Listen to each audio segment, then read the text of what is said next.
टिहरी तहसील क्षेत्र के कस्बा लंडौरा के मदरसा इब्दालुल इस्लाम में कोरोना वैक्सीन के प्रति जागरूकता लाने के लिए कार्यक्रम का आयोजन किया गया। इस दौरान एएसडीएम पूर्ण सिंह राणा ने कहा कि जानलेवा महामारी से बचने का सिर्फ यही एक तरीका है कि सभी वैक्सीन लगवाएं। जमीयत उलेमा ए हिंद के पूर्व प्रदेश अध्यक्ष मुफ्ती रियासत अली ने कहा कि कुछ लोग कोरोना वैक्सीन को लेकर झूठी अफवाह फैला रहे हैं। उन्होंने कहा कि जब पोलियो वैक्सीन आई तब भी इसी तरह झूठी अफवाह फैलाई गई। मुफ्ती ने कहा कि पोलियो वैक्सीन की खोज होने से पहले बहुत बच्चे पोलियो ग्रस्त हो गए थे, लेकिन अब ऐसा नहीं है। उन्होंने लोगों से अपील की कि जानलेवा बीमारी से बचने के लिए कोरोना वैक्सीन जल्द लगवाएं।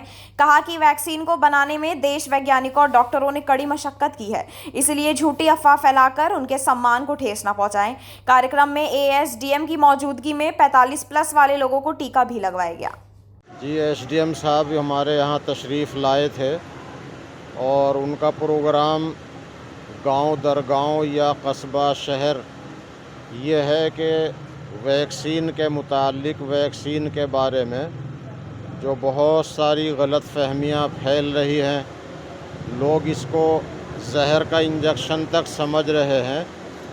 तो एसडीएम साहब का और शासन प्रशासन का कहना ये है कि ये वैक्सीन एक ताकत का इंजेक्शन है। लोग खौफ, अंदेशा अपने दिलों से निकाल दें और कोरोना जैसी वबा और हर महामारी से बचने की ताकत का एक इंजेक्शन है। हमारे देश के अंदर हर छोटे बड़े के लिए ये इंजेक्शन लगाने का प्लान है और अब आसानी यह है कि घर घर डॉक्टरों की टीम पहुंच के लगा रही है।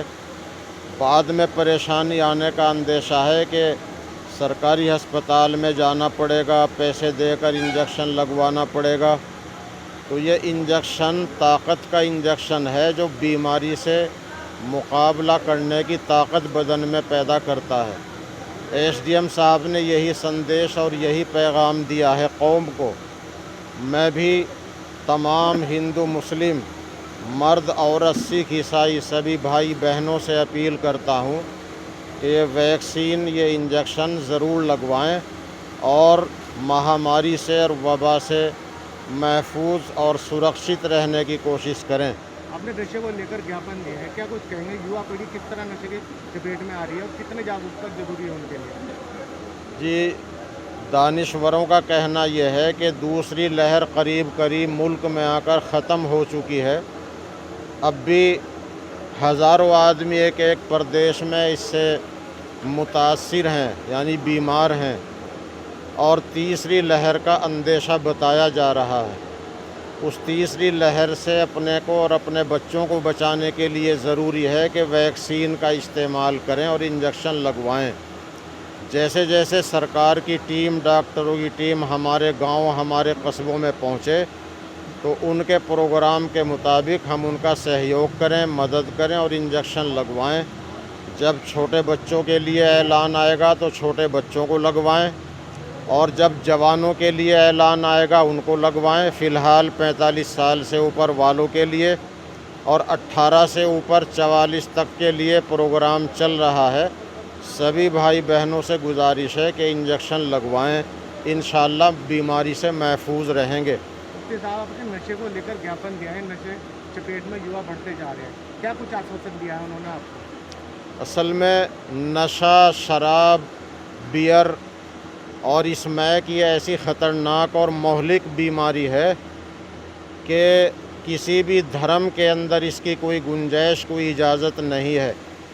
हमने सरकारी बसों पर, स्कूल की दीवारों पर, मकानों की दीवारों पर लिखा हुआ देखा है कि शराब जुर्म की माँ है, यानी नशा जो है वो हर पाप की जड़ है और इससे हमारी नौजवान नस्ल ख़तरे में पड़ती जा रही है।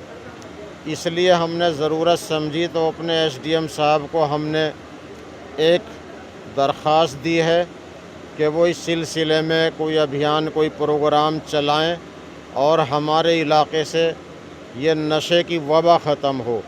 नशा जो है ये कोरोना जैसी ही मोहलिक बुराई और बीमारी है।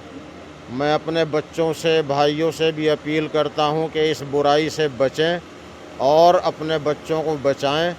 और एसडीएम साहब ने हमको विश्वास दिलाया, यकीन दहानी कराई है कि मैं हर हलके में, ख़ास तौर पर रुड़की के हलके में भी अपने सीओ, अपने थानों के कोतवाल और इंस्पेक्टर साहिबान को बुलाकर इस पर मीटिंग करूंगा और इस पर ज़रूर तवज्जो दी जाएगी। और वो कह रहे हैं कि नशे की और नशे वाले की समाज में कोई गुंजाइश नहीं होगी।